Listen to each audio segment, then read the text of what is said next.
Imam Syafi'i diangkat Presiden Soekarno menjadi Menteri Urusan Keamanan di Kabinet 100 Menteri pada 24 Februari 1966. Soekarno menganggap bahwa dirinya mampu menghambat demonstrasi mahasiswa angkatan 1966 yang menuntut Soekarno turun.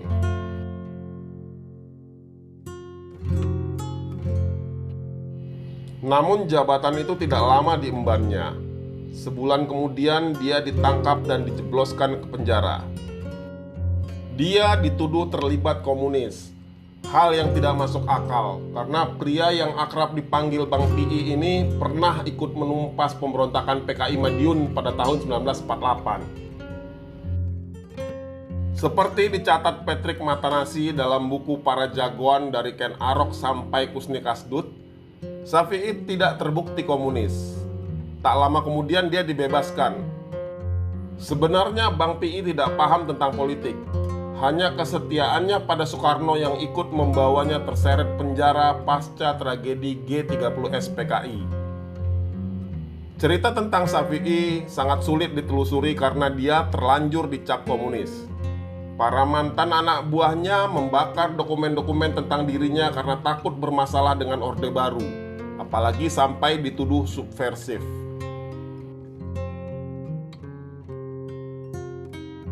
Menurut anaknya, Edi Syafi'i, ayahnya sempat diadili mahkamah militer.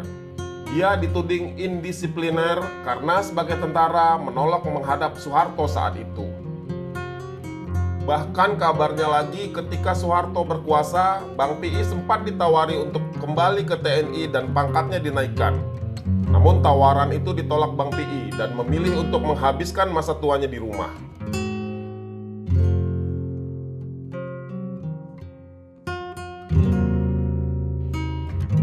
Imam Syafi'i lahir pada 27 Agustus 1923 di Kampung Bangka, Kebayoran Baru. Dia terkenal karena mampu memobilisasi para pedagang kecil, buruh, preman, gelandangan, dan para pencopet di Pasar Senen menjadi laskar pejuang. Awalnya dia mendirikan organisasi yang dinamakan Usaha Pemuda Indonesia. Dengan organisasi ini, Bang Pi juga mengumpulkan para jawara dari berbagai tempat di Jakarta. Semua jawara yang berada di Pasar Senen berada di bawah pengaruhnya, dan mereka menjadikan Bang Pi sebagai pemimpin. Sejak kecil Bang Pi memang sudah mampu mengkoordinir anak-anak seumurannya untuk mengumpulkan beras dan sayur-sayuran di Pasar Senen. Sekali waktu dia pernah dijebloskan ke penjara khusus anak-anak di Tangerang yang dibuat Belanda. Dia dituduh mencuri saat itu. Di dalam penjara namanya menjadi terkenal dan disegani karena dia mampu mengalahkan penguasa penjara, seorang anak dari suku Ambon. Hanya butuh waktu beberapa menit bagi Syafi'i untuk mengalahkan anak itu. Selepas dari penjara, Syafi'i pun kembali ke Pasar Senen. Pada usia 16 tahun, Syafi'i berguru ilmu bela diri hingga Kalimantan. Pulang dari berguru, Bang Pi kemudian kembali lagi ke Pasar Senen. Hingga akhirnya dia berhasil menguasai Pasar Senen setelah mengalahkan dan membunuh jawara Pasar Senen bernama Muhayyar. Muhayyar ini adalah murid dari seorang jawara bernama Ayub. Ayub sendiri adalah orang yang membunuh ayah Bang Pi saat dia masih kecil. Sejak Soekarno-Hatta memproklamasikan kemerdekaan Indonesia pada 17 Agustus 1945, Bang Pi dan kawan-kawannya membentuk pasukan istimewa. Pasukan ini ikut membela tanah air bersama Laskar Senen pimpinan Daan Anwar. Pasukan istimewa dan Laskar Senen merupakan bagian penting di Laskar Rakyat yang tergabung dalam Barisan Rakyat Indonesia pimpinan Haji Darip, tokoh ulama dan jawara asal Klender. Mereka bahu-membahu melawan pasukan sekutu yang dibonceng Nika pimpinan Letnan Jenderal Philippe Christensen yang mendarat di Pelabuhan Tanjung Priok pada penghujung tahun 1945. Ketika tiba di Jakarta, tentara sekutu dan Nika melakukan pembersihan besar-besaran di wilayah Senen.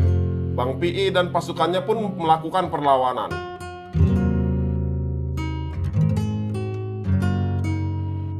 Pertempuran sengit itu dimenangkan Bang Pi yang kala itu pasukannya hanya bermodalkan bambu runcing dan beberapa pucuk senjata. Bahkan dalam pertempuran itu kabarnya Bang Pi memimpin pasukan dalam keadaan sakit. Bang Pi kemudian ditunjuk sebagai komandan pertempuran di seluruh wilayah Jakarta. Markas pasukannya berada di Kampung Rawa, Gang Sentiong, dan Utan Panjang. Banyak serdadu Belanda dan kaki tangannya mati di tangan pasukan Bang Pi.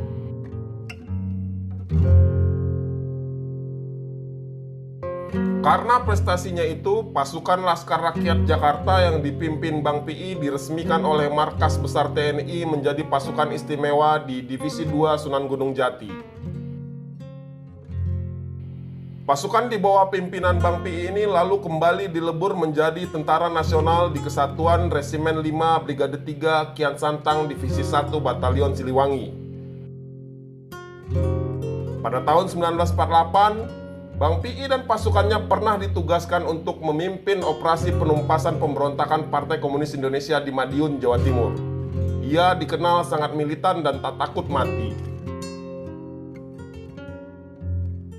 Pasca agresi militer Belanda kedua pada awal 1950, Bang Pi menjadi perwira dengan pangkat kapten yang diperbantukan di Komando Militer Kota Besar Jakarta Raya. Banyak bekas laskar rakyat yang tak bisa masuk struktur resmi TNI akhirnya memilih kembali ke dunia hitam. Para mantan pejuang yang tak terpilih menjadi tentara ini kemudian menjadi preman dan menguasai ibu kota. Karena tak diakomodir masuk menjadi tentara resmi, mereka pun membuat teror di Jakarta. Untuk mengendalikan para preman itu, kemudian Bang Pi mendirikan organisasi yang kelak terkenal dengan nama Kobra. Organisasi ini, menurut Misbah Yusrabiran dalam buku Kenang-kenangan Orang Bandel, Bang Pi tak hanya mengendalikan para bandit di seputaran Senen, tapi juga menguasai hampir semua dunia hitam di Jakarta. Sosok Bang Pi sangat berpengaruh dalam pengendalian preman kala itu. Hampir semua toko di kawasan Senen dan Glodok memasang foto Bang Pi agar tak diganggu oleh para bandit. Saking terkenalnya Bang Pi kala itu, bandit-bandit pun takut meminta upeti. Kedekatannya dengan para ulama menjadi salah satu alasan keberhasilan organisasi Kobra dalam menumpas kejahatan di Jakarta. Bang Pi terkenal dekat hubungannya dengan para ulama. Bahkan konon banyak jawara Betawi yang mendapat ilmu bela diri dari para ulama. Kedekatan Bang Pi dengan para ulama dapat dilihat dari hubungan dekatnya dengan Majelis Taklim Kuitang. Karir militer Bang Pi berlanjut. Dia lulus sekolah staf komando Angkatan Darat tahun 1958 dengan pangkat letkol. Jawara Betawi ini dikenal sangat dekat dengan Soekarno. Dia sering mengawal perjalanan Soekarno. Bahkan kabarnya dia pernah ditawari jabatan Komandan Cakrabirawa oleh Soekarno, tapi ditolaknya.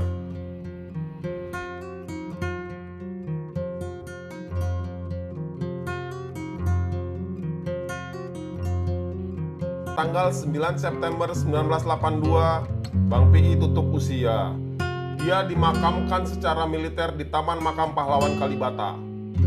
Jenderal Abdul Haris Nasution memberikan pidato saat pemakamannya.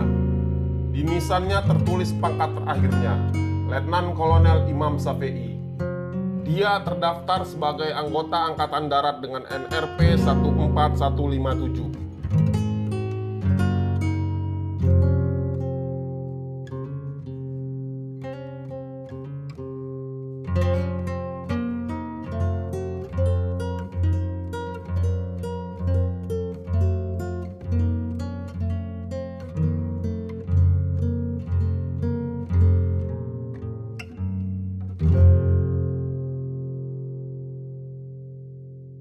Bahkan sebelumnya bukan pemuda Pancasila, namanya pemuda Pancasila ini.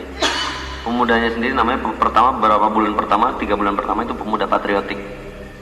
Sesudah musyawarah di Makassar baru diganti namanya dengan pemuda Pancasila sebagai koordinator daripada semua kegiatan. Di Sumatera Utara itu pertama kali ada clash fisik antara pemuda Pancasila dengan pemuda rakyat, itu peristiwa Bandar Betsi mungkin. Sehingga pemuda Pancasila hampir dibubarkan oleh Bung Karno pada waktu itu atas usul Aidit. Tapi tidak jadi karena beberapa bulan kemudian ada peristiwa lain yang bikin rame juga, tentara dengan PKI, sehingga akhirnya beberapa bulan kemudian meletus G30 PKI, di mana peran pemuda Pancasila merebut kedutaan RRT itu pertama adalah pemuda Pancasila, gedung CCPKI di Gang Sentiong itu juga pemuda Pancasila beserta semua setelah ordenya pada waktu itu. Pasca peristiwa 17 Oktober 1952, Abdul Haris Nasution diskors oleh Presiden Soekarno. Peristiwa 17 Oktober adalah kejadian di mana Istana Presiden dikepung demonstran yang dimobilisasi tentara. Tentara juga ikut berunjuk rasa dengan mengerahkan panser dan meriam ke istana. Mereka menuntut Presiden membubarkan parlemen.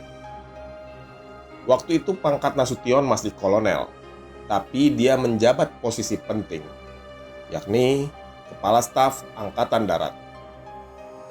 Dia diberhentikan dari dinas militer karena terlibat dalam peristiwa ini dan dianggap berani menekan presiden untuk membubarkan parlemen. Saat diskors dari militer, Nasution bersama Kolonel Gatot Subroto dan Kolonel Aji Saleh mendirikan Partai Ikatan Pendukung Kemerdekaan Indonesia atau IPKI. Setelah masa skors Nasution selesai dan dipanggil kembali oleh Presiden Soekarno pada akhir 1955, Nasution kembali menduduki jabatannya yang semula, Kepala Staf Angkatan Darat. IPKI besutannya masih tetap eksis walau Nasution kembali menjadi Kepala Staf Angkatan Darat. Pada masa-masa itu, PKI yang sejak peristiwa Madiun Affair sudah jadi musuh Nasution sedang kuat-kuatnya. Bahkan PKI punya underbow bernama Pemuda Rakyat. Bukan Nasution namanya kalau hanya diam dan sekedar menggerutu. Nasution kemudian membentuk Pemuda Patriotik untuk mengimbangi kekuatan Pemuda Rakyat PKI. Ormas Pemuda Patriotik ini berada di bawah naungan Partai IPKI. Pemuda Patriotik ini sengaja didirikan oleh Nasution pada tanggal 28 Oktober 1959, bertepatan dengan peringatan Hari Sumpah Pemuda ke-31. Namun kemudian nama Pemuda Patriotik berganti menjadi Pemuda Pancasila. Mereka saling intai dan saling bersaing dengan Pemuda Rakyat dan sering terjadi bentrok. Pemuda Pancasila yang memang sejak awal dibentuk sebagai organisasi anti komunis semakin tersulut setelah mendengar kabar PKI adalah dalang di balik peristiwa G30S PKI. Ketika terjadi pembersihan sisa-sisa PKI, Pemuda Pancasila ikut bersama tentara memberangus para simpatisan dan orang-orang yang dituduh PKI. Pemuda Pancasila Medan dan Aceh terkenal paling militan dalam menghajar orang-orang PKI. Di Jakarta, Pemuda Pancasila ikut menggerebek kantor Komite Sentral PKI. Mereka juga menggerebek kantor Badan Permusyawaratan Kewarganegaraan Indonesia atau Baperki yang dituduh terlibat PKI juga. Pasca tragedi 1965 ini, Pemuda Pancasila semakin kuat dan dikjaya. Pada awal tahun 1980-an, ketika ada operasi celurit atau dikenal dengan penembakan misterius atau Petrus untuk memberantas kejahatan jalanan, anggota Pemuda Pancasila selamat dari masa-masa itu. Ramai-ramai para preman yang ketakutan masuk ke dalam Pemuda Pancasila. Menurut Ian Douglas Wilson dalam buku Politik Jatah Preman, Ormas dan Kuasa Jalanan di Indonesia Pasca Orde Baru, kunci bertahan hidup dari Petrus bagi preman saat itu adalah dengan cara berorganisasi dan menyatakan kesetiaan kepada Golkar, militer, dan Presiden Soeharto. Pada tahun 1981, para tokoh pemuda Pancasila dari Sumatera Utara seperti Faisal Abdullah, M.L. Tobing, dan Effendi Nasution berkumpul di Ancol dan sepakat untuk menggelar musyawarah nasional luar biasa di Cibubur. Pada Munaslup itu, seorang bangsawan Mangkunegaran bernama Kanjeng Pangeran Haryo Yapto Suryo Sumarno terpilih sebagai Ketua Umum Pemuda Pancasila yang baru. Saat itu umurnya baru 32 tahun. Yapto bukan bangsawan biasa, dia juga anak kolok. Bapaknya adalah Jenderal Angkatan Darat. Bapaknya adalah Mayor Jenderal Kanjeng Pangeran Haryo Sutarjo Suryo Sumarno. Sedari muda, Yapto adalah sosok yang disegani oleh para pemuda, anak kolong, dan para bang jago di Jakarta. Yapto tumbuh remaja di arus zaman tahun 1970-an. di mana saat itu anak muda ibu kota gandrung akan kebebasan setelah 5 tahun sebelumnya terbelenggu oleh aturan anti musik ngak-ngik-ngok dan anti neolib yang diterapkan oleh Presiden Soekarno. Era itu juga menandai berkuasanya secara penuh kekuasaan Orde Baru. Usia Yapto ketika itu 21 tahun. Ia adalah anak gaul di zamannya. Sama seperti pemuda-pemuda lain, di lingkungannya di Kompleks Siliwangi, Yapto dan kawan-kawannya mendirikan sebuah geng bernama Siliwangi Boys Club, atau biasa dipersingkat lagi menjadi SC. Kompleks Siliwangi adalah kompleks perumahan para prajurit Angkatan Darat di Jakarta Pusat. Di geng SC ini, masing-masing anggotanya mempunyai gelombang radio handy-talkie. Para pemuda Siliwangi Community ini memiliki kebiasaan merokok jisamsu. Karena itu, geng ini sering disebut juga sebagai geng 234 SC. Di lingkungan geng SC, Yapto sering dipanggil si bule. Pasalnya, dia memang berwajah mirip bule. Darah Belanda memang mengalir pada diri Yapto. Ibunya, Dolly Zegerius, adalah seorang wanita Yahudi Belanda, ahli topografi dan geodesi. Kabarnya di lingkungan 234 SC, Yapto adalah satu-satunya anggota geng yang bapaknya berpangkat jenderal. Sedangkan teman-teman Yapto lainnya adalah anak-anak para prajurit dan perwira menengah Angkatan Darat. Kabar lainnya menyebut Yapto adalah jagoan sehingga dia sangat disegani. Yapto sering terlibat perkelahian. Bahkan dia pernah dikabarkan menghabisi orang di Jalan Surabaya. Sejak itu, namanya mulai berkibar dan disegani. Sejak menjabat sebagai Ketua Umum Pemuda Pancasila, Yapto semakin dekat dengan tokoh-tokoh kunci Orde Baru. Pemuda Pancasila yang sudah menjadi underbow Golkar berperan penting di era Orde Baru untuk merangkul para bang jago dan menjaga pemerintahan dari oposisi. Selain itu, Yapto juga semakin merekatkan hubungannya dengan keluarga Cendana, terutama dengan Ibu Tien Soeharto. Yapto memang masih berkerabat dengan Tien Soeharto dari garis keturunan Mangkunegaran Solo. Selama kekuasaan Orde Baru, Pemuda Pancasila, Golkar, dan intelijen tentara selalu beriringan. Bagi Golkar, Pemuda Pancasila adalah organisasi yang bergerak langsung di lapangan.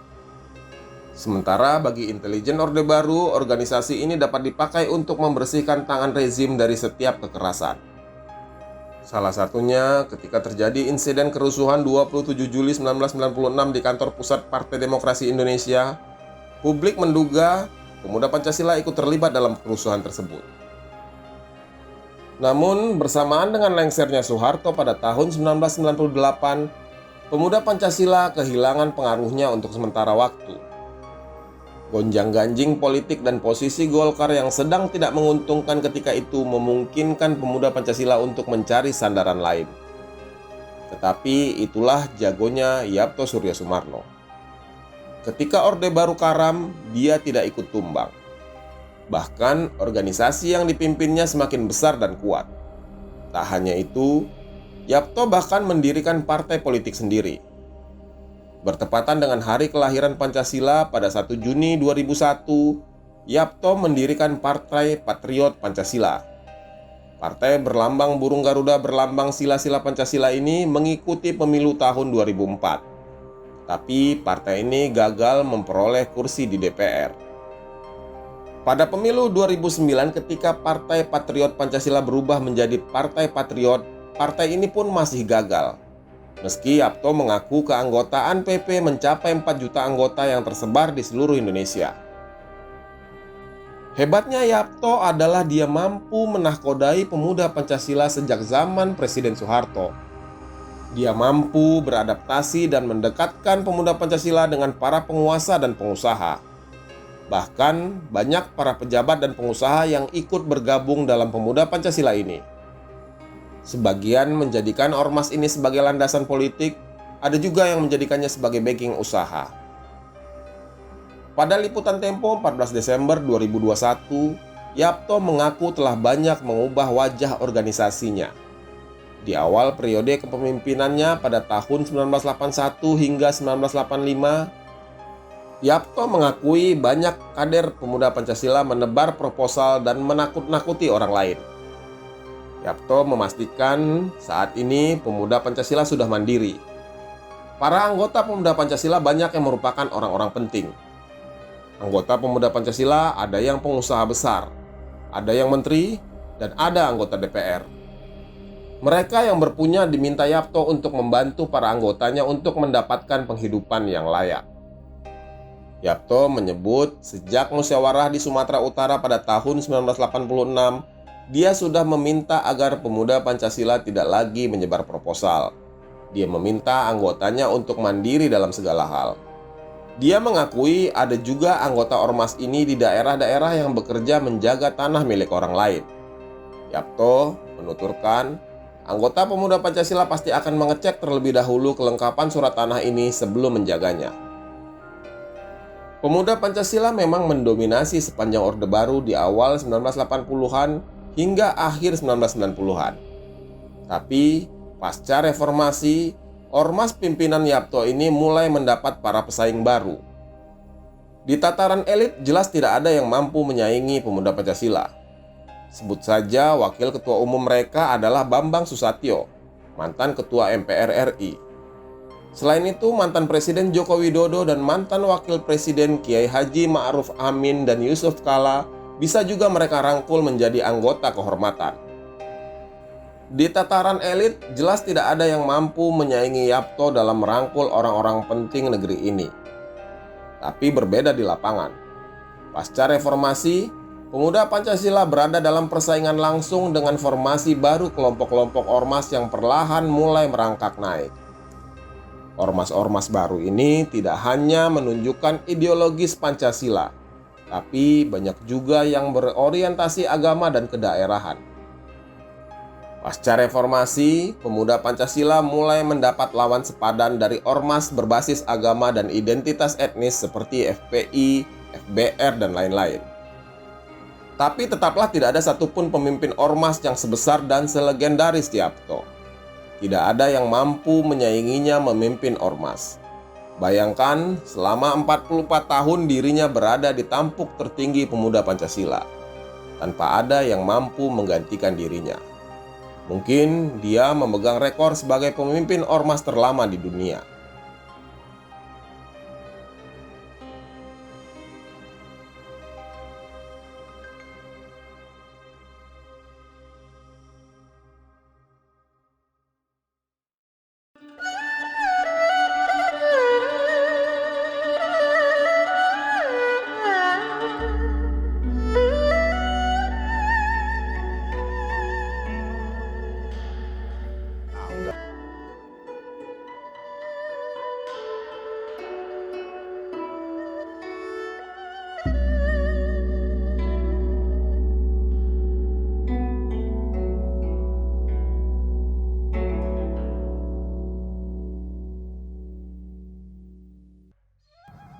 Tan Ho Lian, begitu nama aslinya.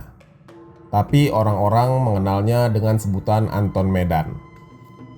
Dia lahir di tebing tinggi Sumatera Utara pada 10 Oktober 1957. Dia adalah mantan mafia kelas kakap yang sudah bertobat dan di akhir hidupnya menjadi seorang pendakwah. Anton Medan memiliki rekam jejak cukup panjang di dunia hitam sebelum dia bertobat. Di akhir hayatnya, dia menjadi seorang mubaligh yang sangat religius. Anton kecil lahir dari keluarga Cina miskin, bahkan sangat miskin. Pada usia 8 tahun, ia masuk SD tebing tinggi, tapi harus berhenti setelah 7 bulan karena ibunya menyuruhnya berhenti dan ikut membantu membiayai keluarganya. Anton adalah orang tak berpendidikan. Sekolah dasar saja dia tidak selesai. Tapi dia bisa menjadi rekan para petinggi dan menjadi saksi peristiwa-peristiwa besar bangsa ini di masa-masa transisi Orde Baru ke Reformasi. Dinukil dari buku Revolusi Kaum Napi, catatan kesaksian Anton Medan yang ditulis oleh Kafil Yamin, kehidupan keras Anton Medan diawali saat ia masih kanak-kanak. Kekerasan oleh ibunya dan penolakan oleh keluarganya membuat dia menjadi seorang kriminal. Pada tahun 1959, pemerintah mengeluarkan PP nomor 10 yang memicu perpindahan besar-besaran dari etnis Tionghoa di Indonesia pulang ke Tiongkok. Tapi, keluarga Anton tidak bisa pulang ke Tiongkok karena dirampok. Dan karena kehabisan uang, mereka tidak punya modal usaha. Akhirnya, mereka hidup dalam kemiskinan. Kemiskinan yang datang tiba-tiba membuat ibunya frustasi. Kefrustasian sang ibu dilimpahkan kepada Anton yang saat itu masih sangat kecil. Anton mengalami penyiksaan oleh ibunya. Apapun yang dilakukan olehnya tidak pernah benar di mata ibu. Akibat dari penyiksaan lahir batin ini membuat dia lari dari rumah. Mula-mula ia berkeliaran di terminal tebing tinggi. Orang-orang terminal terkejut ada anak Cina yang bekerja sebagai pencuci bus. Dia bekerja sangat rajin. Penghasilannya sebagian dikirimkannya ke keluarganya di kampung. Suatu hari dia berhasil mencarikan banyak penumpang untuk sebuah bus. Dan tidak seperti biasanya, kali itu dia tidak diberi upah sama sekali. Anton bertengkar dengan sopir bus tersebut. Karena emosi, dia memukul kepala sopir itu dengan balok kayu. Ia ngotot bahwa dia tidak bersalah. Dan akhirnya dia dilepaskan oleh polisi. Tapi setelah peristiwa itu, Anton pergi merantau ke Medan. Kehidupan Anton tidak jauh-jauh dari terminal. Setelah meninggalkan tebing tinggi, dia hidup menggelandang di terminal di Medan. Tapi dia masih tetap rajin bekerja dan mengirimkan uang hasil kerjanya kepada keluarga. Kehidupan terminal di Medan lebih keras. Di terminal inilah dia terlibat perkelahian yang menyebabkan lawannya mati. Anton menceritakan saat itu dia bekerja di salah satu terminal di kota Medan. Dan setiap mendapat uang, dia selalu menyimpan uangnya di dalam saku celana. Uang yang didapat di terminal ini biasanya disimpan dan sekali 3 minggu dia belanjakan untuk kebutuhan keluarganya. Sekali 3 minggu saya pulang ke tebing tinggi, bawa belanja ikan asin, kecap, dan kebutuhan lain untuk keluarga. Umur saya waktu itu masih 12 tahun. Begitu Anton menjelaskan. Jadi suatu malam uang saya ini diambil preman di sana. Terus saya tanya, "Bang, kenapa uang saya diambil? Bukannya dikembalikan, dada saya malah ditendang dan muka saya dipukuli." Saya sedih sekali, ini tidak adil. Saya merasa kok tidak ada Tuhan ya. Lalu ada gergaji balok es di dekat saya. Saya ambil, saya tusuk dadanya. Orang itu pun mati. Anton mengaku nekat melakukan itu karena terdesak dan juga merasa tak mendapatkan keadilan karena diperlakukan seperti itu. Untung korban yang dibunuhnya itu merupakan pria dewasa berumur sekitar 34 tahun. Akibat perbuatannya itu, Anton pun harus mendekam di penjara selama 4 tahun. Jeruji besi penjara memberikan kenyataan yang pahit untuk Anton. Selama bertahun-tahun di penjara, Anton Medan hanya dijenguk 1 kali oleh keluarganya. Setelah bebas, Anton pulang ke keluarganya. Bukannya diterima, dia malah diusir. Keluarganya malu mempunyai anak seorang pembunuh. Anton kemudian berangkat ke Jakarta untuk mengadu nasib. Dia mencari pamannya yang membuka restoran di Blok M. Saat dia kecil, sang paman sangat mengasihinya. Dia berharap bahwa sang paman akan memberikan tempat dan pekerjaan di Jakarta. Namun sayang, setelah berminggu-minggu menggelandang untuk mencari alamat sang paman, Anton harus menerima kenyataan. Dia ditolak oleh sang paman. Lalu dia kembali ke jalanan. Karena lapar dan tidak punya keahlian, Anton lagi-lagi menjadi preman dan akhirnya menjadi bandit jalanan. Mula-mula ia menjadi penodong dan penjamret. Lama-lama ia menjadi perampok profesional. Ia tak pernah tertangkap polisi. Saat menjadi perampok di Jakarta inilah dia mulai mendapat julukan Anton Medan. Nama Anton sendiri sebenarnya adalah nama seorang anak kecil yang ditinggal ibunya di sebuah bengkel kenalannya. Karena nasib yang sama dengan nasibnya yang dibuang oleh keluarga, maka sejak saat itu Dia mengganti namanya dari Tan Ho Lian menjadi Anton. Sedangkan embel-embel Medan adalah tempat asalnya. Nama Anton Medan inilah yang kemudian melekat kepadanya dan dikenal luas oleh masyarakat. Saat itu reputasi Anton Medan dalam kejahatan semakin berkibar. Bandit-bandit jalanan di Jakarta segan kepada dirinya. Dia selalu bermain sendirian, atau bisa dibilang bersolok karir dalam melakukan kejahatan. Bukan hanya sebagai perampok, Anton Medan juga mulai berjualan narkoba. Polisi pun memburu keberadaannya. Hidupnya tidak tenang dan harus berpindah-pindah untuk bersembunyi. Lelah karena diburu polisi terus-menerus, Anton Medan merancang penyerahan diri. Dia menimbun hasil rampokan. Lalu dia berencana untuk mengelabui polisi bahwa hasil rampokannya telah habis di meja judi bersama seorang perempuan. Padahal dia menyimpan hasil rampokannya, 5 kg emas untuk keluarga barunya. Saat Anton memilih menyerahkan diri ini, dia telah berkeluarga dan memiliki anak kembar. Dia lalu dipenjara selama 12,5 tahun.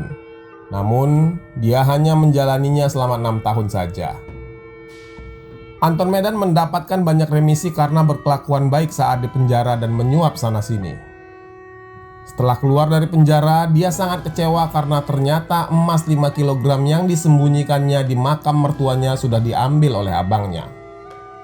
Sementara istrinya hanya mendapatkan 250 gram saja. Peristiwa ini membuat Anton semakin terluka atas perlakuan keluarganya. Selepas dari penjara, Anton Medan bekerja sama dengan polisi untuk memberantas perjudian. Dia berhasil memporak-porandakan judi yang diselenggarakan oleh seorang Tionghoa dengan backing polisi. Tapi begitu melihat bahwa usaha judi sangat menjanjikan dalam memupuk kekayaan, Anton Medan malah terjerumus dalam bisnis judi itu sendiri. Anton ikut menjadi bandar judi. Anton Medan kemudian membuka kawasan perjudian yang disebutnya kasino. Ada roulette, dadu koprok, tas xiao, dan kartu cap jikia. Rata-rata omsetnya bila dikonversi dengan nilai rupiah saat ini adalah 1,5 miliar per hari. Anton juga mengaku pernah bersinggungan dengan Yoris Raweyai soal permasalahan judi juga. Saat itu Anton sedang bermain biliar sendirian. Dia didatangi Yoris dan kawan-kawannya. Nyaris terjadi bentrok fisik. Kejadiannya saat itu saya habis keluar penjara di tahun 1988. Ketika itu, kata Anton, Yoris ingin membuka tempat perjudian. Dia takut kalau saya mengambil lahannya, maka dia temui saya. Saya sedang sendirian main biliar. Dia bawa teman-temannya, banyak sekali. Merasa terpojok, Anton akhirnya mengeluarkan senjata api. Terjadi sedikit bentrok fisik. Saya sendirian, makanya saya keluarkan pistol. Saya acungkan ke arah dia dan teman-temannya. Tapi akhirnya kami kompromi dan kemudian berteman baik. Begitu kata Anton. Pertobatan Anton Medan terjadi secara gradual. Dia menjadi Islam saat menikahi Siti Khadijah yang menjadi ibu dari anak-anaknya. Dia menikah secara Islam karena itulah syarat yang ditetapkan oleh orang tua sang gadis. Anton Medan memilih nama Effendi saat mengucapkan kalimat syahadat. Namun keislaman Anton saat itu belumlah sungguh-sungguh. Saat di penjara di Kuninganlah dia baru mulai mempelajari Islam secara sungguh-sungguh. Sebenarnya Anton tidak hanya berjumpa dengan Islam saat di penjara. Dia juga berjumpa dengan Buddha dan Kristen. Namun pertemuannya dengan Tony Ardilah yang membuatnya sungguh-sungguh mempelajari Islam. Anton kagum dengan kehidupan Tony yang masih muda tetapi dipatuhi oleh banyak orang. Tony adalah aktivis HMI yang pernah 2 kali dipenjara oleh Orde Baru pada tahun 80-an. Dia dituduh ikut mendalangi kerusuhan Tanjung Priok. Pada tahun 1992, Anton mantap menjadi seorang Islam dengan nama Muhammad Ramadan Effendi. Pertobatannya semakin mantap saat ia bertemu dengan Kiai Haji Zainuddin MZ. Sejak bertemu dengan Zainuddin MZ, Anton sering diajak untuk ikut berdakwah. Dalam buku Revolusi Kaum Napi, catatan kesaksian Anton Medan, dia juga menjelaskan keterlibatan Anton Medan pada berbagai peristiwa. Peristiwa Mei 1998, pelarian Tommy Soeharto adalah dua peristiwa di mana Anton Medan terlibat di dalamnya. Anton ditawari oleh seorang petinggi militer untuk menggerakkan kerusuhan anti-Cina, namun dia menolak. Anton Medan malah mengerahkan anak buahnya untuk melindungi tempat-tempat penting warga keturunan yang dijadikan sasaran kerusuhan. Tentang Tommy Soeharto dan Bob Hasan, Anton Medan menyampaikan ancaman para napi yang ada di dalam penjara yang akan menghabisi keduanya. Tommy yang akan dipenjara di LP Cipinang akan dihabisi. Itulah sebabnya Tommy melarikan diri.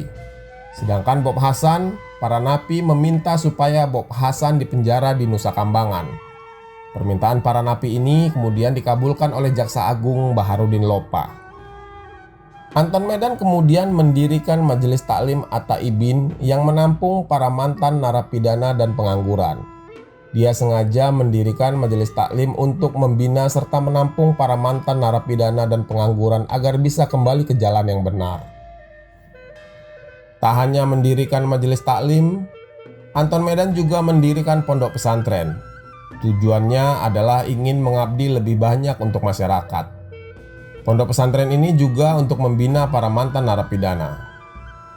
Pondok pesantren milik Anton Medan ini berada di daerah Pondok Rajek, Cibinong, Bogor. Di dalam pondok pesantren, Anton mendirikan sebuah masjid megah dan unik dengan khas Tionghoa yang dinamai Masjid Tan Kok Leong.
Jauh sebelum nama para gangster ibu kota seperti John Kay, Basri Sangaji, dan Hercules berkibar, orang inilah yang menjadi perintis bisnis penagihan utang. Lelaki itu bernama Johnny Sembiring, mantan penjahat kelas kakap yang disegani di dunia hitam di Jakarta. Sebelum membuka perusahaan jasa penagihan utang pada tahun 90-an, Johnny telah malang melintang di dunia kriminal sejak tahun 60-an. Berbagai aksi perampokan, pembobolan hingga beberapa kali kabur dari penjara menabalkan dirinya sebagai penjahat besar. Kamratnya dalam dunia hitam juga tidak main-main.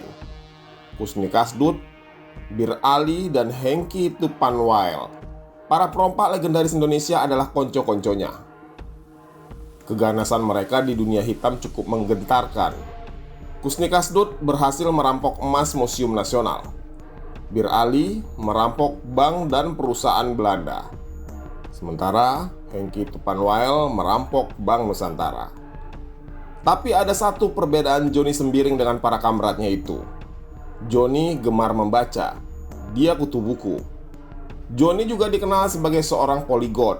Dia mahir dalam berbagai bahasa, termasuk Inggris, Belanda, Jerman, Mandarin, Jawa, Sunda, dan Tapanuli. Sosok Johnny Sembiring memang sangat menonjol. Dia dikenal sebagai preman yang cerdas.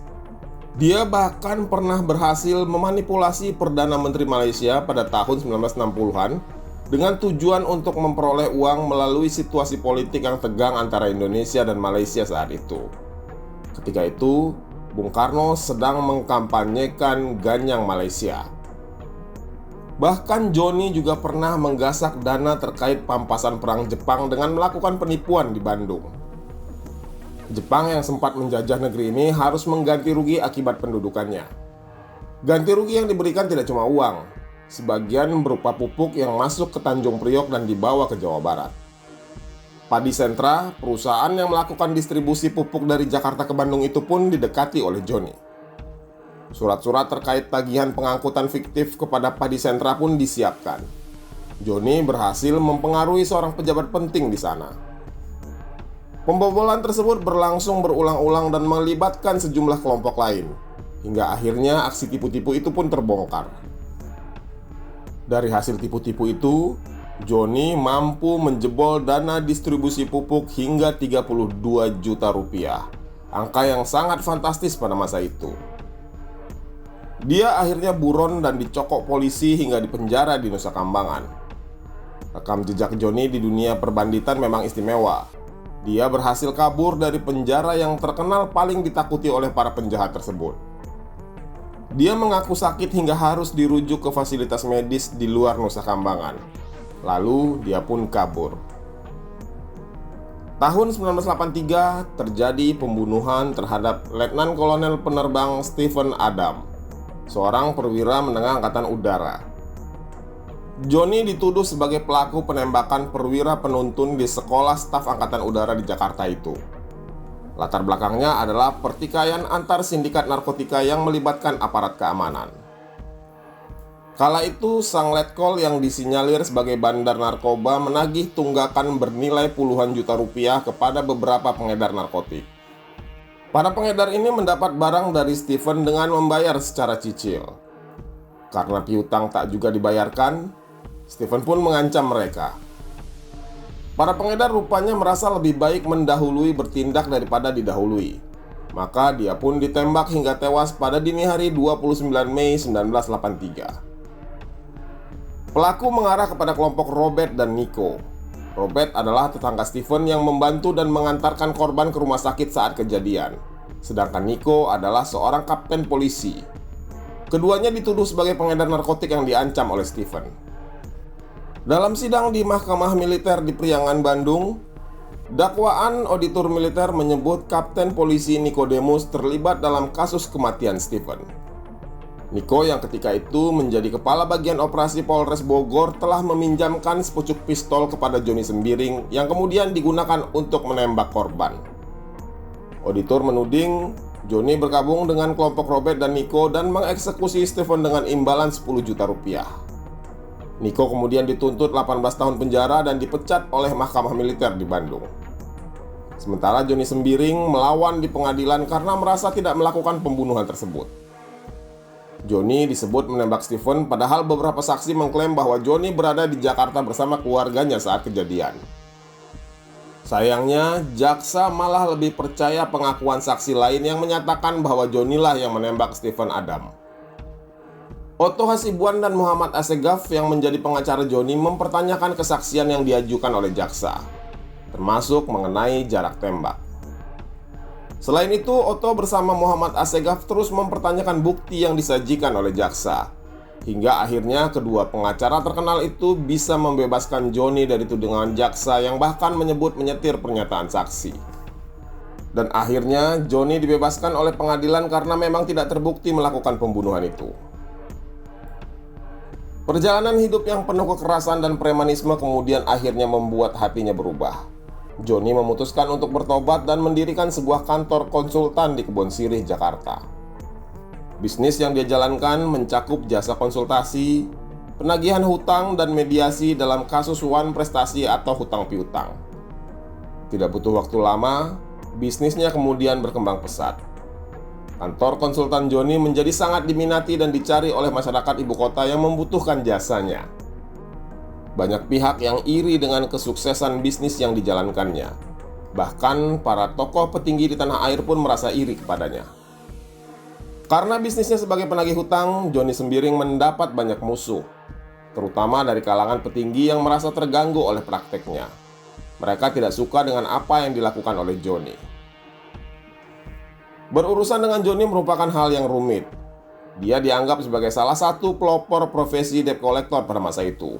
Belum ada yang melakukan bisnis ini secara profesional pada waktu itu. Johnny berpendapat bahwa bisnis yang ia jalani adalah sesuatu hal yang baik. Dia tidak menggunakan kekerasan dalam pekerjaannya dan dengan bangga menyebut profesi penagih hutang adalah profesi yang mulia. Pada masa Orde Baru, saat itu tindakan ini dianggap sangat berani. Tidak mengherankan jika beberapa pihak merasa tersinggung dengan profesi yang diambilnya. Tahun 1994, tersiar kabar Johnny Sembiring dihabisi oleh kelompok atau orang misterius. Majalah Sinar terbitan 5 September 1994 mewartakan kemungkinan Johnny tewas akibat kekerasan benda tumpul.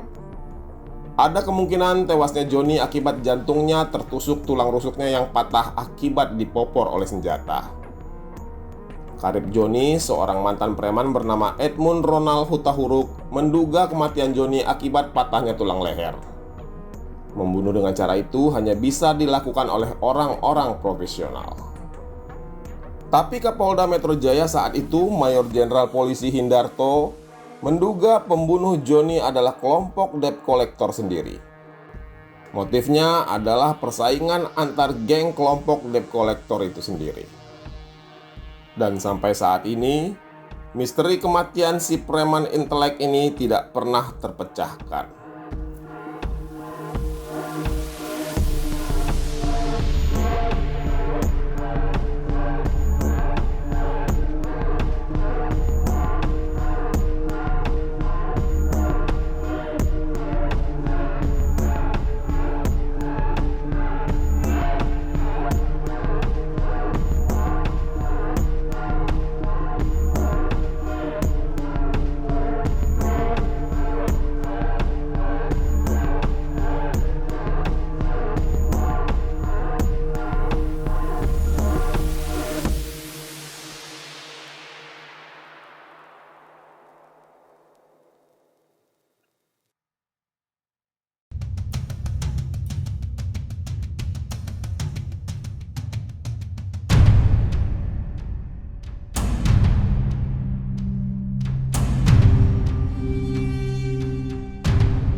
Selasa malam 26 Juli tahun 1983 di sebuah desa di Lubuk Pakam 40 km dari Medan, seorang pemilik warung bernama Suwito melihat 5 orang lelaki menghampirinya.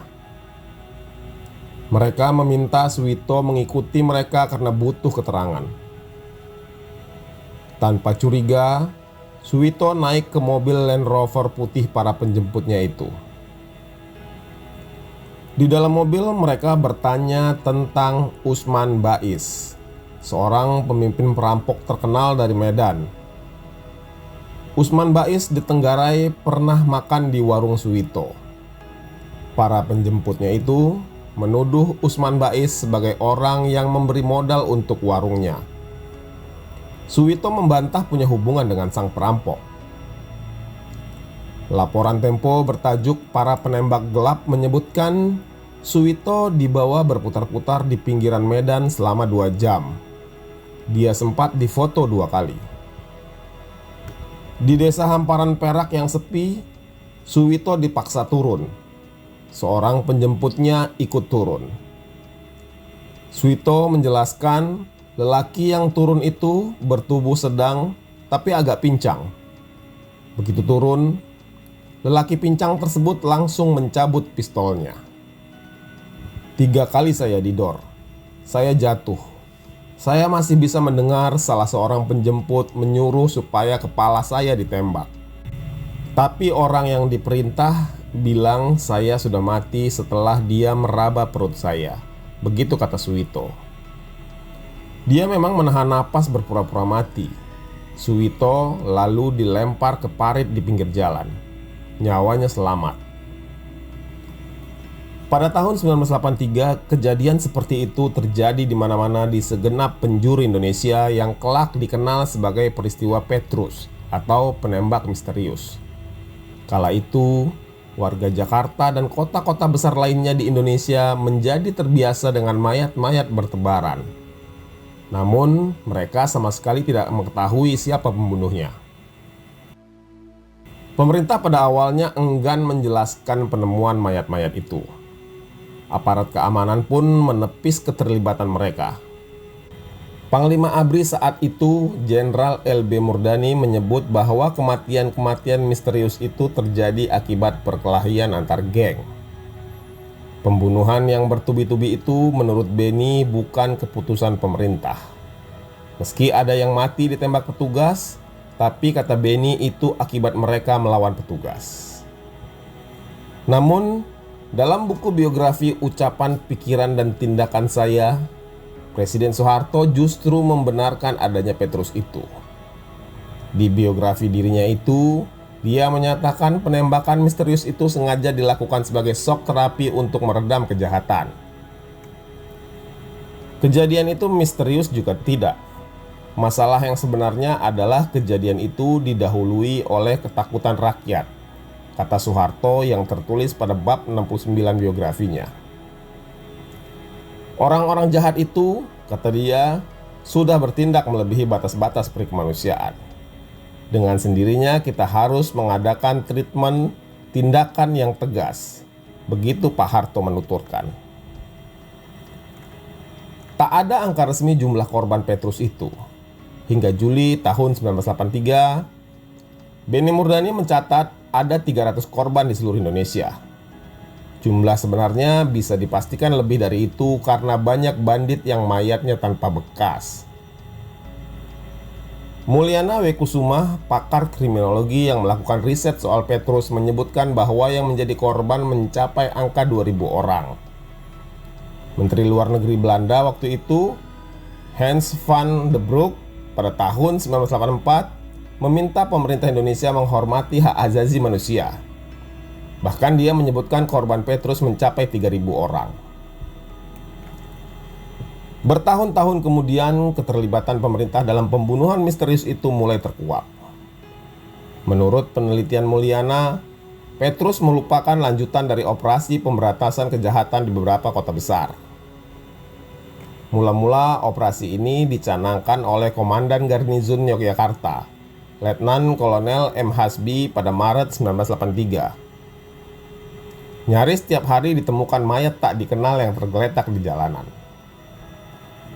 Mereka dicap sebagai gali, akronim gabungan anak liar untuk mengistilahkan orang-orang bertato yang melakukan kejahatan. Mayatnya biasanya diletakkan di jalanan atau dibuang di hutan. Kondisi tangannya biasanya terikat atau dibungkus karung. Para korban Petrus ini biasanya memiliki ciri-ciri yang hampir sama, yakni memiliki 3 luka tembak di tubuhnya. Beberapa korban terdapat luka cekik, dan biasanya pelaku meninggalkan uang sebesar Rp10.000 untuk biaya penguburan si mayat. Operasi ini kemudian diikuti daerah-daerah lain, termasuk Jakarta. Ribuan gali ditembak, sebagian diantaranya buru-buru menyerah, kabur ke hutan atau segera berubah menjadi orang baik-baik. Kompas melaporkan pada tahun 1983 tercatat sebanyak 532 orang tewas dan 367 tewas karena luka tembak diduga korban penembakan misterius. Kemudian pada tahun 1984 ada 107 orang tewas dan pada tahun 1985 sejumlah 74 orang tewas. 28 orang diantaranya tewas karena ditembak. Seluruh jenazah itu merupakan bromocorah, preman, residivis, dan jeger. Sasaran para penembak misterius itu rata-rata memiliki rajah atau tato di tubuhnya. Berita tentang penemuan mayat yang bertato bukan hal baru bagi masyarakat. Meski tidak semua orang yang bertato merupakan pelaku kriminal, tapi itu memberi efek ketakutan bagi para pria bertato saat itu. Mereka berbondong-bondong menghapus tato di tubuh mereka. Rajah yang menandai tubuh-tubuh itu buru-buru dihapus dengan berbagai cara. Ada cara menghapus dengan tindakan kedokteran, tapi bagi mereka yang kere, mereka menggunakan cara apapun untuk menghapus tato. Meski sangat sakit, Tapi para pria bertato terpaksa menggunakan setrika panas untuk menghapus rajah tersebut. Fenomena ini menjadi kejadian yang marak dilakukan pada waktu itu hingga meninggalkan cacat permanen di tubuh mereka. Ada sebuah cerita menarik tapi cukup mengerikan dari sisi lain Petrus ini. Pada tahun-tahun itu, koran Suara Indonesia sempat menjadi yang terbesar di Jawa Timur dengan tiras 40.000 eksemplar. Redaktur pelaksananya adalah Peter Apollonius Rohi, seorang wartawan kawakan yang pernah menjadi prajurit Korps Komando Angkatan Laut atau KKO Marinir. Dalam buku Peter A. Rohi, jurnalis pejuang jurnalis menceritakan tentang kejadian Petrus itu. Semua koresponden saya perintahkan membuat berita setiap korban Petrus, begitu kata Peter dalam bukunya. Peter menyebut bahwa laporan yang masuk ke koresponden setelah dirinya melakukan recheck ternyata tidak semua korban Petrus adalah preman. Peter mencatat para korban Petrus itu dan itulah kenapa dia dianggap melawan. Nyaris setiap hari koran ini dihiasi berita korban kekerasan Petrus. Rupanya sikap kritis Suara Indonesia membuat pihak-pihak yang merasa tersudut melakukan semacam teror. Rabu dini hari 16 November 1984, sekitar pukul 3 dini hari, kantor redaksi Suara Indonesia dikirimi paket mencurigakan. Saat ditemukan oleh 3 karyawan Suara Indonesia, paket itu dalam keadaan dibungkus plastik putih dan ditaruh di dalam kotak karton baterai ABC. Awalnya paket itu disangka berisi batu, tapi setelah dibuka isinya ternyata potongan kepala manusia. Potongan kepala yang ditenggarai potongan kepala korban Petrus itu diletakkan persis di pintu masuk kantor redaksi. Peter Rohi menjadi salah satu saksi mata teror akibat sejumlah berita yang mereka tulis. Atas kejadian tersebut, redaksi memutuskan untuk tidak terbit keesokan harinya. Ini adalah teror terdahsyat yang pernah dialami pers pada masa rezim Orde Baru. Tapi teror tersebut tidak menundukkan Suara Indonesia. Peter Rohi dan kawan-kawan justru terus melawan dan memberitakan soal Petrus. Tidak hanya berita, Suara Indonesia juga menyampaikan kritikan melalui tajuk rencananya. Berita teror paket kepala manusia ini kemudian mendapat reaksi keras dari dunia internasional. Peter diwawancarai oleh wartawan dari Eropa. Ketua IGGI bahkan datang dari Belanda meminta Jenderal Murdani menjamin keamanan.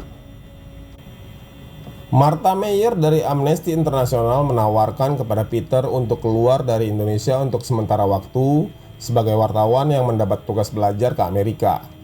Tapi tawaran itu ditolak oleh Peter. Dia tetap bertahan di Indonesia meski telah mendapat teror yang mengerikan itu. Dia memilih tetap di Indonesia dan terus menulis sampai akhirnya Soeharto menghentikan operasi Petrus tersebut di tanah air. Sebagai mantan pejuang dan mantan KKO, Peter tentu saja tidak takut akan teror seperti itu.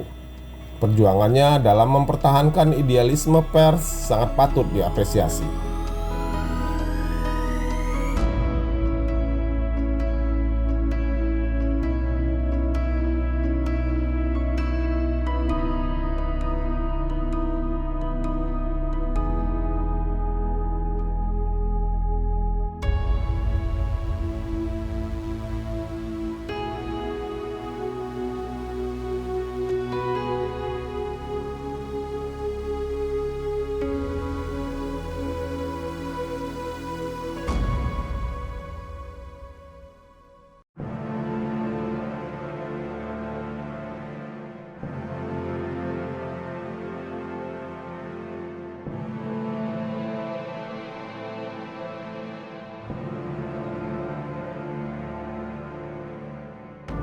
Malam itu Jumat 22 Maret 2013. Sukamto, kepala lapas kelas 2B Cebongan nampak gelisah. Dia tidak tenang karena sesuatu mengganggu pikirannya. Tak lama kemudian, dia menghubungi Margo Utomo, kepala pengamanan lapas Cebongan itu. Saat itu jam menunjukkan pukul 11 lewat 15 menit. Sukamto menanyakan kepada Margo apakah kondisi lapas aman. Saat itu si kepala lapas memperoleh laporan bahwa lapas dalam kondisi aman. Sukamto kemudian memerintahkan bawahannya itu untuk tetap mengamankan situasi. Bukan tanpa alasan Sukamto menanyakan kondisi lapas hampir tengah malam itu. Dia punya firasat tidak enak bahwa akan terjadi sesuatu pada lapas yang berada dalam tanggung jawabnya itu. Firasat itu muncul karena ada 4 tahanan titipan dari Polda Daerah Istimewa Yogyakarta yang terlibat kasus pembunuhan anggota Kopassus dititipkan secara mendadak. Sukamto berpikir itu adalah hal yang istimewa, karena kurang 4 hari kasus pembunuhan itu terjadi, tapi tersangka sudah dititipkan di lapas Cebongan oleh Polda. Apalagi informasi sebelumnya diketahui 4 orang pembunuh anggota Kopassus itu ditahan di Polda dengan pengawalan ketat dari Brimob. Saat dipindahkan pada siang hari itu, Sukamto mempertanyakan alasan pemindahan. Jawaban hanya datang dari seorang kepala unit yang menyatakan Polda DIY akan memberikan pengamanan di lapas. Kepolisian juga menyebut bahwa ruang tahanan mereka sedang dalam renovasi. Sukamto kemudian menduga Polda DIY telah memberikan backup dan mengirim tim intelijen. Hingga malam hari, lapas tersebut hanya dijaga sekitar 8 orang. Selang 1 jam setelah Sukamto menelpon tadi, tepatnya jam setengah 1 malam, gantian Sukamto yang menerima telepon dari Margono, kepala keamanan lapas yang tadi dia hubungi. Margono melaporkan bahwa ada 2 anggota yang ingin mengambil tahanan. Namun tidak berapa lama, sambungan telepon itu terputus. Sukamto pun mengaku curiga dan penasaran. Dia kemudian menelpon lagi nomor itu namun tidak diangkat. Lalu dia coba menghubungi telepon kantor, tidak juga diangkat.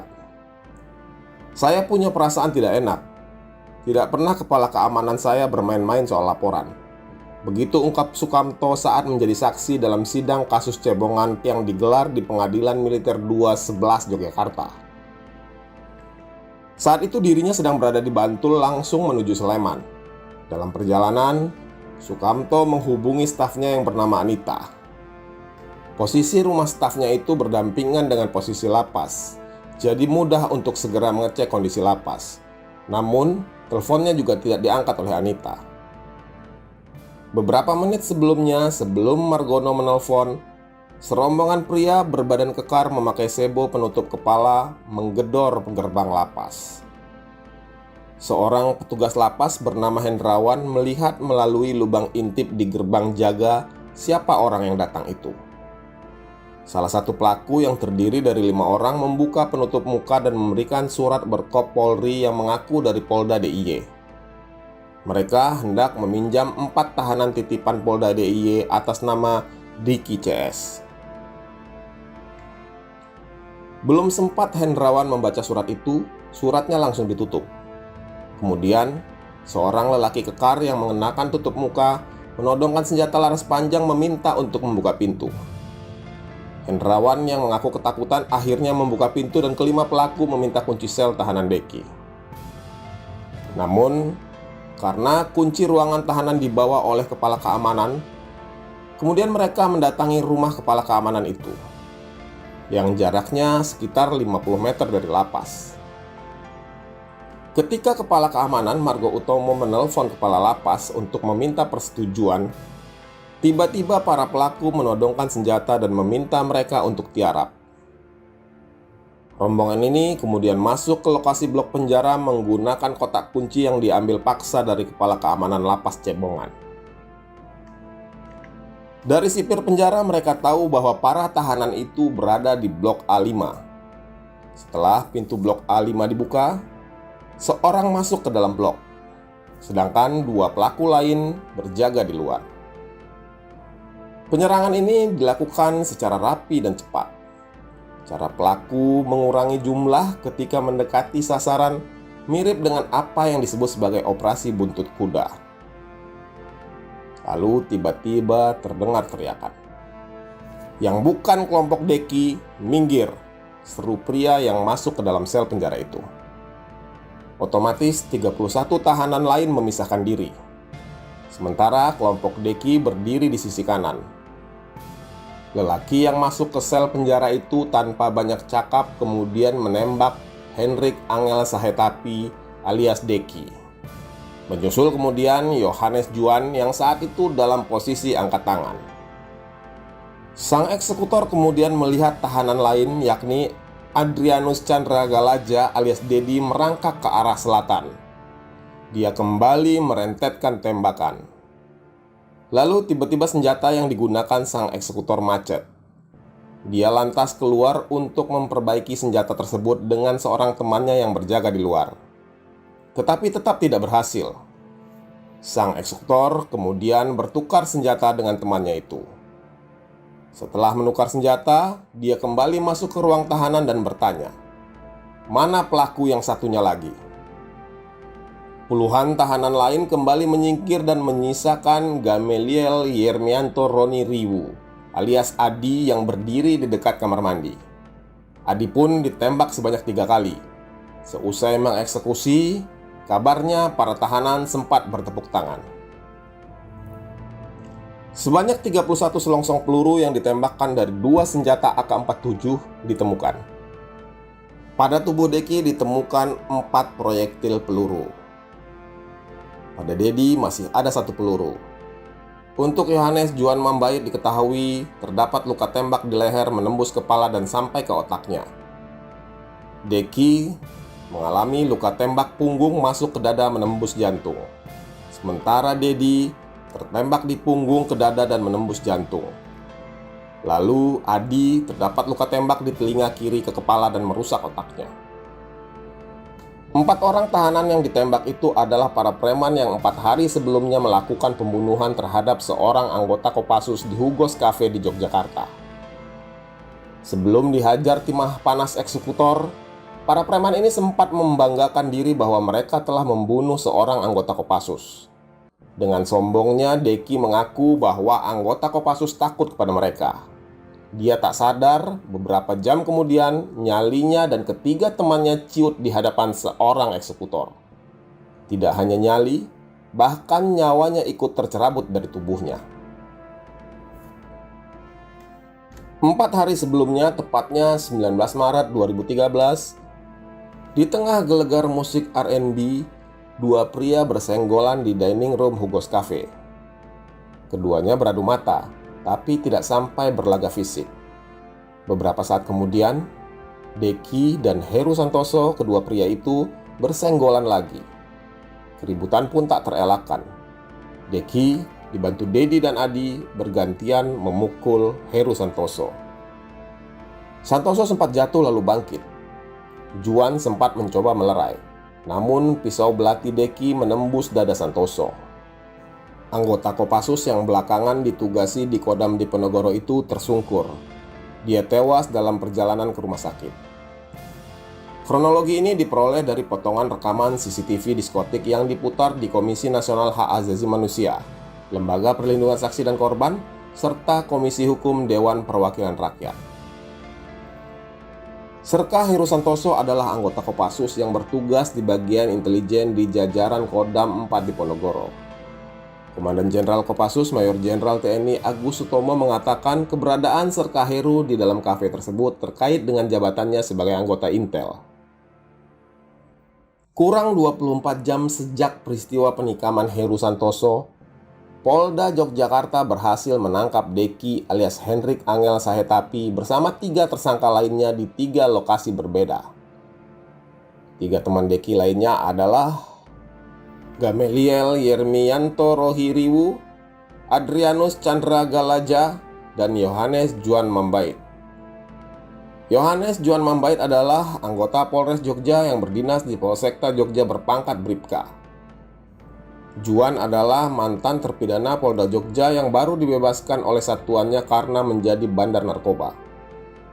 Bribka Juan adalah pemasok narkoba utama di Hugos Cafe dan Bose. Sementara Deki adalah residivis yang baru keluar dari penjara akibat melakukan pembunuhan terhadap warga Papua di Yogyakarta. Deki mengaku sebagai anggota Ormas Kotikam. Dia juga penjaga keamanan di beberapa tempat hiburan di Jogja. Dia juga menjadi debt collector di sana.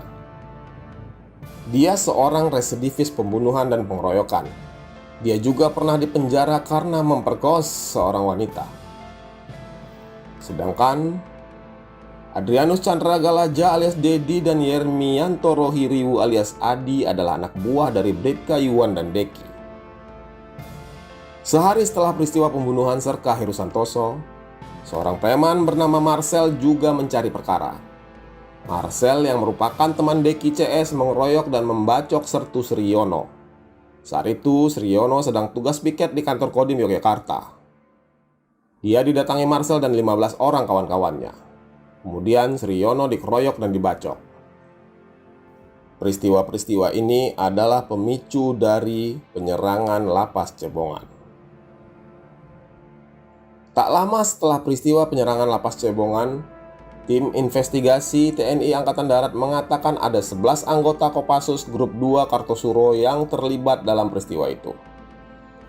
Kepala tim investigasi Brigjen TNI Unggul Yudhoyono mengatakan dalam aksi penyerangan tersebut, satu pelaku berinisial U bertugas sebagai eksekutor. 9 dari 11 pelaku yang terlibat dalam peristiwa itu berpangkat bintara dan tamtama. Dia mengatakan aksi tersebut didasari jiwa korsa membela rekan mereka, yakni Serka Heru Santoso yang tewas karena tindakan 4 tahanan tersebut. Peristiwa penyerangan ke Lapas 2 Cebongan Sleman sebagai akibat dari pembunuhan yang dilakukan oleh kelompok preman terhadap Serka Heru Santoso dan pembacokan terhadap Sertu Sriyono. Begitu kata Brigjen Unggul Yudhoyono. Untuk ukuran prajurit Kopassus, tubuh lelaki kelahiran Jakarta 11 Juni 1977 itu tidak terlalu kekar. Masih kalah kekar dibandingkan dua rekannya yang bernama Sugeng dan Kodik. Namun, otot bintara perhubungan 3 Kompi 1 Grup 2 ini tampak cukup liat. Dia adalah sang eksekutor berinisial U yang disebut Brigjen Unggul dalam konferensi pers. Nama lengkapnya Ucok Tigor Simbolon. Pangkatnya Sersan 2. Dia menempuh pendidikan Kopassus di Batu Jajar, Bandung dan satu angkatan dengan Sertu Sriyono, anggota Kodim Yogyakarta dan mantan anggota Kopassus yang dibacok oleh kelompok Marcel CS, teman dari kelompok Deki. Dalam kesaksiannya di Pengadilan Militer 211 Yogyakarta, Serda Ucok mengaku tak bisa mengendalikan emosi saat melihat bendera setengah tiang di lokasi latihan Kopassus di kawasan Gondosuli Tawangmangu, Karanganyar. Bendera setengah tiang dikibarkan sebagai penghormatan atas meninggalnya Serka Heru di Hugos Cafe. Tak hanya itu, dia juga marah karena teman seangkatannya di Kopassus, Sertu Sriyono, dibacok preman. Pembacokan Sertu Sriyono ini memicu emosi Serda Ucok. Serda Ucok merasa pernah berhutang nyawa pada Sertu Sriyono ketika bertugas di Aceh. Situasi ini membuat dirinya kalut dan ingin mencari Marcel CS yang membacok Sriyono. Dari lokasi latihan, Serda Ucok kembali ke markas. Dia mengajak rekan-rekannya pergi ke Yogyakarta untuk mencari pembacok Sertu Sriyono. Ada 11 teman yang berhasil dia rekrut. Dengan 2 mobil, ke-12 prajurit berangkat ke Yogyakarta. Karena tak menemukan Marcel CS, mereka kemudian menuju Lapas Cebongan. Dan terjadilah peristiwa tersebut. Kamis 5 September 2013, Hakim Militer Letkol Joko Sasmito di Pengadilan Militer Yogyakarta membacakan vonis sang eksekutor. Serda Ucok Tigor Simbolon divonis 11 tahun penjara dan dipecat dari kesatuannya. Vonis hakim lebih rendah setahun dari tuntutan auditor, yakni 12 tahun penjara dan dipecat dari kesatuan. 2 orang kolega Ucok, Serda Sugeng divonis 8 tahun penjara dan dipecat. Sementara Kopral 1 Kodik divonis 6 tahun. Di ruang sidang yang terpisah, 5 terdakwa dalam kasus yang sama, yakni Sertu Trijuanto, Sertu Anjar Rahmanto, Sertu Martinus Robert Paulus Benani, Sertu Suprapto, Sertu Herman Siswono divonis 1 tahun 9 bulan penjara. Hukuman ini lebih rendah 3 bulan dari tuntutan auditor.